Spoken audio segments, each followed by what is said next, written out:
Hi friends, அனைவருக்கும் வணக்கம். இப்போ பார்த்தீங்கன்னா எல்லா கட்சிகள்கிட்டையும், அதாவது திமுக கூட்டணியில் இருக்க எல்லா கட்சிகிட்டையும் விஜய் அவர்கள் வந்து ஆட்களை அனுப்பி அவங்களுக்கான ஆதரவு கேட்குறாங்க. ஒரு தொகுதி வச்சுருக்கவங்க, 2 தொகுதி வச்சுருக்கவங்ககிட்டலாம் கேட்டுட்ருக்காங்க. ஏன் ஏடிஎம்கே கிட்ட கேட்கல அப்படின்னு எல்லாருமே யோசிச்சிருப்போம். ஏடிஎம்கே கிட்ட வந்து இன்னும் அவங்க யாரையும் ஆளை அனுப்பலை அப்படின்றது தான் உண்மை. அது வந்து சிடி நிர்மல்குமார் அவரும் வந்து சொல்லியிருக்காரு, யாரும் இது வரைக்கும் ஏடிஎம்கே கிட்ட நாங்கள் பேசலை அப்படின்னு. ஆனால் இதில் பார்க்க வேண்டிய ஒரு விஷயம் என்னென்னா, இந்த எலெக்ஷனில் வந்து விஜய் ஜெயிச்சிட்டாரு. ஆனால் விஜய் ஒரு வகையில் தோற்று போயிட்டாருன்னு தான் சொல்லணும். திரு செங்கோட்டையன் அவர்கள் வந்து இந்த எலெக்ஷனில் ஆட்களை வந்து அதிமுகலேருந்து நான் பிரித்து கூட்டிகிட்டு வர முடியும்னு ரொம்ப ஸ்ட்ராங்காக நம்புகிறாரு. அந்த ஒரு விஷயத்தினால மட்டும்தான் விஜய் பதவி ஏற்றதுக்கப்புறம் அவங்களாம் வந்துடுவாங்கன்னு ஒரு நம்பிக்கையில் இருக்கார். ஆனால் அப்படி அவங்க வர்றதுக்கான வாய்ப்புகள் இல்லைன்ற காரணத்தினால தான் ஆளுநர் இன்னும் கூப்பிடாமல் இருக்காருன்றது தான் இப்போ உள்ள தகவல்.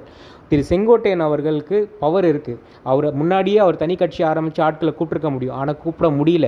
இப்போ மட்டும் அவரால் கூப்பிட முடியும்னு விஜய் நம்புறது அவர் தலையில் அவரே மண்ணள்ளி போட்டுக்கிறதுக்கு சமம். ஒன்று அவர் டைரெக்டாக எடப்பாடி அவர்கள்கிட்ட பேசணும், இல்லைனா வேறு ஏதாச்சும் ஒரு ஆல்டர்னேட் சோர்ஸ் பார்க்கணும். இந்த திமுகவோட கூட்டணி கட்சிகளை நம்பி அவர் நடந்தாருன்னா கண்டிப்பாக ஒரு பெரிய குழியை விஜய் அவருக்காக நோண்டிக்கிட்டு இருக்காருன்னு தான் அர்த்தம்.